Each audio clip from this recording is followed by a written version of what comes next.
बदीन मां सिंधियाना news network जी reporter Roshandin कोरे जे मूजिब गोलारजी तालके जे ॻोठ यूसिफ जत ऐं ॻोठ लोंग जत जे रहवासिन मोहम्मद आसिफ मल्हा, सालह मोहम्मद जत उस्मान ऐं ॿियनि ॻोठाणनि बदीन प्रेस क्लब अॻियां एहतिजाज करण बाद प्रेस कॉन्फ्रेंस कंदे इल्ज़ाम हयो त गोलारजी जे राइस मिल मालिक सेठ खां संदसि देह ॻझड़ीअ में ज़रई ज़मीन क़तई तौर ख़रीद कई आहे, जंहिंजी एग्रीमेंट बि असां वटि मौजूदु आहे। सरज़मीन ते कब्ज़ो बि असां वटि आहे। असां खेड़ी पोखे फसल खणी रहिया आहियूं, पर जॾहिं असांखे क़तई विकिरो थियल इन ज़मीन जो पको दस्तावेज़ करे ॾियण जो वक़्तु आयो आहे त ज़मीन विकिरो कंदड़ सेठ सौदे तां फिरी वियो आहे, जंहिं सबबि असां खाते लाइ अहिड़े दावा सीनियर सिविल जज गोलारजी एक्ट में दाख़िल कई आहे,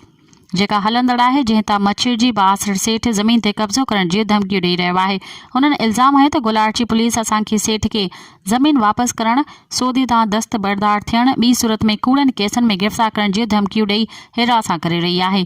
सेठ संदन वाठनि तोड़ गोलारजी पुलिस मां सख़्त जान ऐं माल जो ख़तरो आहे। हुन निगरां वॾे वज़ीर घरू वज़ीर IG Sindh DIG Hyderabad SSP Badin खां मुतालबो कयो त कारखानेदार ख़िलाफ़ कानूनी कार्रवाई करे खेनि हक़ वठी ॾिनो वञे, जान ऐं माल जो तहफ़ुज़ फराहम कयो वञे।